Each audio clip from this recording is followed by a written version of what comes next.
சாயங்கால வேளையில மேகங்கள் எல்லாமோ ஒன்னா சேர்ந்து அவங்களோட இருப்பிடமான கடல் பகுதியை நோக்கி போய்கிட்டு இருந்தாங்க. அந்த மேக கூட்டத்துல ஒரு வயசான மேகமும் இருந்தது. அதோட நீர் சத்து எல்லாம் வத்தி போய் வெளியேறி போய் ரொம்ப பாவமா இருந்துச்சு. இங்க பாருங்கப்பா, என்னோட உடல்நிலை ரொம்பவே மோசமா இருக்கு. என்னால கடல் பகுதிக்கு வரணும்னா இப்ப நான் கொஞ்சமாச்சும் தண்ணி குடிச்சாதான் வர முடியும். தயவு செஞ்சு பக்கத்துல இருக்கிற ஆறுல இருந்து எனக்கு கொஞ்சம் தண்ணி எடுத்துட்டு வந்து கொடுங்களேன்.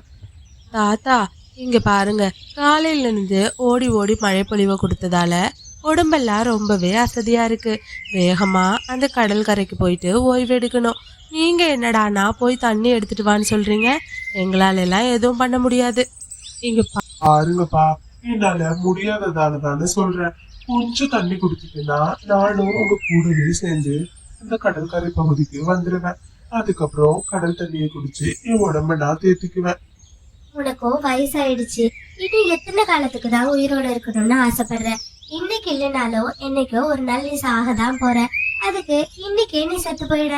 எங்களை போட்டு சும்மா அதை எடுத்துட்டு வா இதை எடுத்துட்டு வான்னு எதுக்காக தொல்லை பண்ணிக்கிட்டு இருக்க? இப்படி பேசின மேகங்கள் அவங்க பாட்டுக்கு கடல் பகுதியை நோக்கி பறக்க ஆரம்பிச்சாங்க. இவங்களெல்லாம் வளர்க்கறதுக்கு நான் எவ்வளவு கஷ்டப்பட்டிருப்பேன். ஆனா கொஞ்சம் கூட அந்த பாசம் அவங்க மனசுல இல்லவே இல்ல.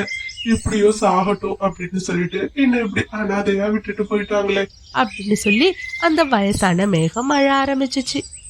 அந்த காட்டுக்கு நடுப்பகுதியில குழந்தைங்க எல்லாம் விளையாண்டுட்டு இருந்தாங்க. மீனுவோட பொண்ணு லக்கியும் அவங்க கூடவே விளையாண்டுட்டு இருந்தா. இங்க பாரு லக்கி, உன்கிட்ட எந்த ஒரு விளையாட்டு பொருளுமே இல்ல. தயவு செஞ்சு என்னோட ஹெலிகாப்டர் நீ தொடாத.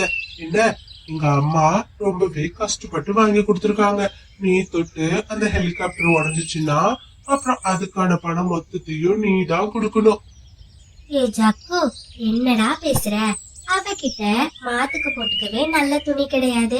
அவ எங்க இருந்து உனக்கு ஹெலிகாப்டர் எல்லாம் வாங்கி தர போறா? நீங்க ரெண்டு பேரும் எதுக்காக இப்படி பேசுறீங்க? நாம எல்லாரும் ஃப்ரெண்ட்ஸ் தானே. தயவு செஞ்சு என்னோட ஏழ்மைய இப்படி கிண்டல் பண்ணாதீங்க.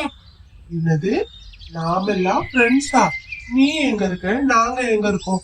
உன்கிட்ட ஒரு லப்பர் பந்து கூட கிடையாது. ஆனா எங்களை பாரு, ஹெலிகாப்டர் காருன்னு வச்சு விளையாடுறோம். என்னைக்குமே நீ எங்களோட தோழியாக முடியாது. தயவு செஞ்சு இப்படி சொல்லிக்கிட்டு எங்க பக்கத்துல நிக்காத அப்படின்னு சொல்லி ஜக்கு ரொம்ப மோசமா பேசினான். இதை கேட்டு லக்கி தேமி தேமி அழ ஆரம்பிச்சா. இது எல்லாத்தையும் வானத்துல இருந்து அந்த வயசான மேகம் பார்த்துச்சு. அந்த குழந்தை பாவம், அது மனசுல எவ்வளவு வலி இருந்தா இப்படி தனியா உட்கார்ந்து அழும் அப்படின்னு சொல்லி பேசிட்டு நேரா அந்த வயசான மேகம் குருவி பக்கத்துல போனுச்சு. சிட்டுக்குருவி, இங்க பாரு, நான் தான் மேக தாத்தா கூப்பிடுறேன். என்னது, மேகம் பேசுதா? ஆமாமா, என்னால பேச முடியும். எனக்கு உன்கிட்ட இருந்து ஒரு உதவி வேணும். தயவு செஞ்சு எனக்காக அதை நீ பண்றியா? சொல்லுங்க தாத்தா, உங்களுக்கு என்ன உதவி வேணும்? எனக்கு ரொம்ப வயசாயிடுச்சுன்னு என்னோட பேரன் பேத்திங்க எல்லாம் என்னை இங்கேயே சாகட்டும்னு சொல்லி விட்டுட்டு போயிட்டாங்க. ஆனா நான் உயிரோட இருக்கிறதுக்கு ஒரு முக்கியமான காரணத்தை கடவுள் கொடுத்துருக்காரு.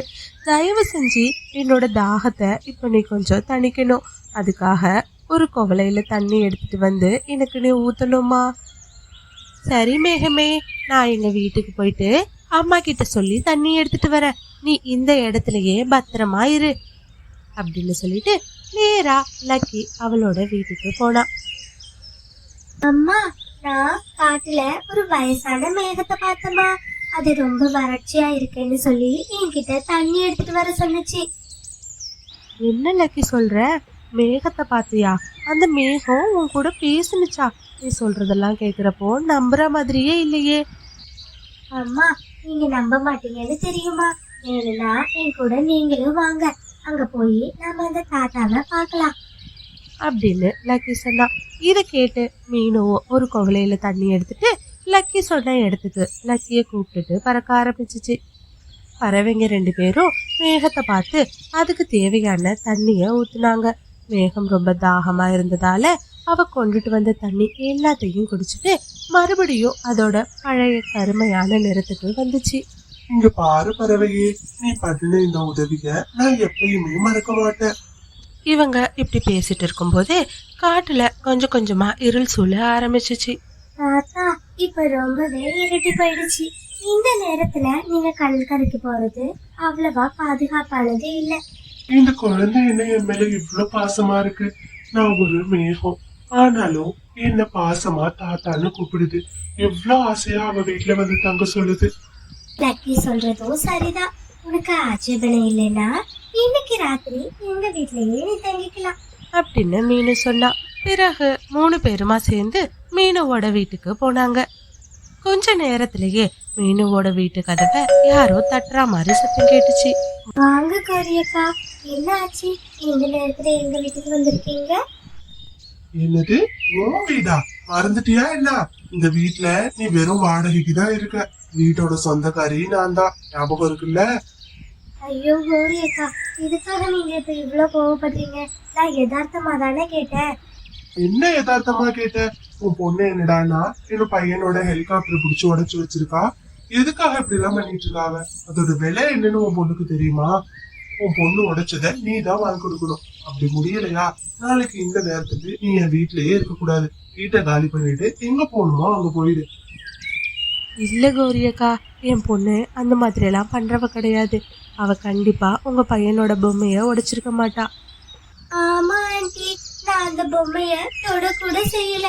அதுக்குள்ளவே ஜக்கு எனக்கு தரமாட்டேன்னு சொல்லிட்டு என்ன வேகமா திட்டி அனுப்பிட்டான். நான் அழுதுட்டு வந்துட்டேன் ஆண்டி. நான் அந்த பொம்மைய சத்தியமா தொட கூட இல்ல. ஜக்கு தான் போய் சொல்லிட்டு இருக்கா. ஏய், உனக்கு எவ்வளவு திமிரு இருந்தா என் பையனையே பொய் சொல்றான்னு சொல்லுவேன். இதுக்கு மேல ஒரு நிமிஷம் கூட நீங்க இந்த வீட்டுல இருக்க கூடாது. எனக்கு என் பையனை பத்தி நல்லா தெரியும். அவன் எந்த பொய்யும் சொல்ல மாட்டான். நீ தான் உடைச்சிட்டு இப்ப நல்லவ மாதிரி வேஷம் போட்டுட்டு இருக்க அப்படின்னு சொல்லி வாய்க்கு வந்தபடி கோரி பாவம் அந்த சின்ன குழந்தைய திட்டினா. இது கேட்டு அம்மாவும் பொண்ணும் அழ ஆரம்பிச்சாங்க. பிறகு கோரி போனதுக்கு அப்புறமா பறவைங்க 2 பேரும் இப்படி பேச ஆரம்பிச்சாங்க. அம்மா, நிஜமா சொல்றேம்மா, நான் அந்த பொம்மைய தொட கூட செய்யலமா.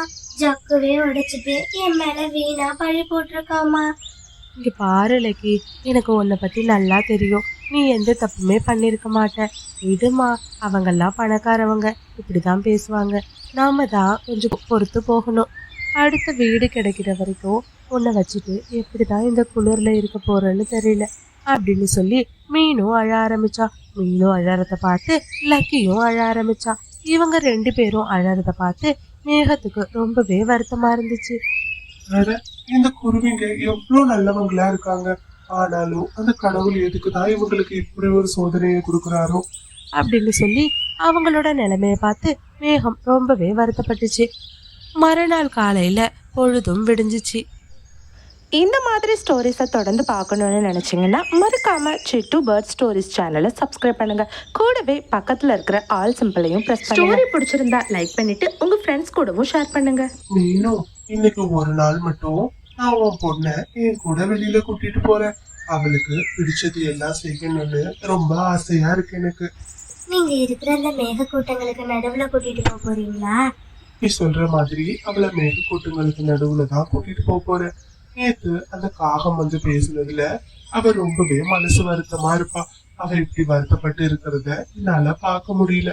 அதனாலதான் இன்னைக்கு ஒரு நாள் அவளை சந்தோஷமா வச்சுக்கலான்னு நினைக்கிறேன். நீ சம்மதம் சொன்னீன்னா இப்பவே நான் உன் பொண்ணை கூட்டிட்டு கிளம்புவேன் அப்படின்னு மேகம் சொல்லுச்சு. இந்த மேகம் யோசிக்கிறது சரிதான். நம்ம பொண்ணு ரொம்பவே வருத்தமா இருக்கா. இன்னைக்கு ஒரு நாள் அவ சந்தோஷமா இருக்கட்டும். எப்படியோ நாளைக்கு அவ குளிர்லையும் பனிலையும் கஷ்டப்பட போறா. சரி மேகமே, நீங்க கூட்டிட்டு போங்க அப்படின்னு மீனு சொன்னா. பிறகு மேகத்தோட சேர்ந்து லக்கியும் ஊரு முழுக்க சுத்த ஆரம்பிச்சா. பிறகு லக்கிய கூட்டிட்டு அந்த மேகம் காட்டுக்குள்ள போக ஆரம்பிச்சிச்சு. மேகத்துக்கு நடுவுல லக்கி உட்காந்துட்டு போறத பார்த்த ஜக்குவும் மிட்டுவும் ரொம்பவே ஆச்சரியப்பட்டாங்க. பிறகு மேக கூட்டங்களுக்கு நடுவுல லக்கிய கூட்டிட்டு போனுச்சு. அங்க இருக்கிற இடம் எல்லாத்தையும் சுத்தி பார்த்ததும் திரும்பவும் மேகத்துக்கு தாகம் எடுத்தது. உடனே லக்கி அத ஒரு அருவிக்கு பக்கத்துல கூட்டிட்டு போனா. அந்த அருவியில இருக்கிற நிறைய தண்ணிய குடிச்ச மேகம் இப்போ ரொம்பவே சுறுசுறுப்பா மாறிடுச்சு. பிறகு லக்கிய கூப்பிட்டுட்டு ஒரு பாழடைஞ்ச குகைக்குள்ள மேகம் போனுச்சு. அந்த குகை மொத்தமும் தங்க வைர நகைகளால நிரம்பி வழிஞ்சிச்சு. என்ன மேகமே, இந்த இடம் மொத்தமும் இவ்ளோ தங்க வைரமா இருக்கு? இங்க பாரு லக்கி, இந்த புதையல் மொத்தமும் இனிமே உனக்கு தான் சொந்தம். என்ன மேகமே சொல்ற? இவ்ளோ புதையலை வச்சு நான் என்ன பண்ண போறேன்? பாருமா, இந்த புதையல் நீ நினைக்கிற மாதிரி சாதாரணமா உனக்கு கிடைக்கல. இத பல காலமா நான் பாதுகாத்துட்டு வரேன். எனக்கு கடவுள் கொடுத்த அற்புதமான புதையல் இது. என்னைக்கு பிரதிபலன் எதிர்பார்க்காம உதவி பண்ற ஒருத்தரை நீ பாக்குறியோ அவங்க கிட்ட இந்த புதையலை ஒப்படைக்கணும் அப்படின்னு கடவுள் சொன்னாரு. ஆனா கடவுள் சொன்ன மாதிரி இந்த பூமியில பிரதிபலன் எதிர்பார்க்காம உதவி செய்ய யாருமே முன்வரல. நேற்று ஏதோ ஒரு சின்ன சூழ்நிலையில எனக்கு நீ அப்படி ஒரு பெரிய உதவிய பண்ணல. அந்த உதவியாலதான் இத உனக்கே கொடுக்கணும்னு எனக்கு தோணுச்சு. நீயும் உன்னோட அம்மாவும் எந்த ஒரு பலனையுமே எதிர்பார்க்காம நல்ல மனசோட எனக்கு உதவி பண்ணீங்க. இவ்வளவு நல்ல மனசோட இருக்கிற உங்களுக்கு இந்த புதையலை கொடுக்குறப்போ அதுக்கான திருப்தியும் எனக்கு கிடைக்கும். இந்த புதையல் இனிமே உங்களுக்கு தான் சொந்தம் அப்படின்னு மேகம் சொல்லுச்சு. இதை கேட்ட லக்கி ரொம்பவே சந்தோஷப்பட்டா. பிறகு லக்கிய கூப்பிட்டுட்டு புதையலையும் எடுத்துட்டு அவளோட வீட்டுல கொண்டு விட்டுச்சு. லக்கிய வீட்டுல விட்டுட்டு அடுத்த நொடியே மேகமும் அங்கிருந்து மறைஞ்சிடுச்சு.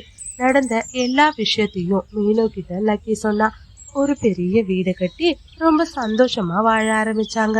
அவங்க கிட்ட இருக்கிற புதையல்ல இருக்கிற மிச்ச பணத்தை வச்சு அந்த ஊர்ல இருக்கிற அனாதை குழந்தைங்களுக்கும் பெரியவங்களுக்கும் எப்பயும் போல உதவி செஞ்சு வாழ்ந்துட்டு வந்தாங்க. நம்ம பிரதிபலன் எதிர்பார்க்காம செய்யற உதவி நம்மளுக்கு ரொம்பவே நன்மையில தான் முடியும்.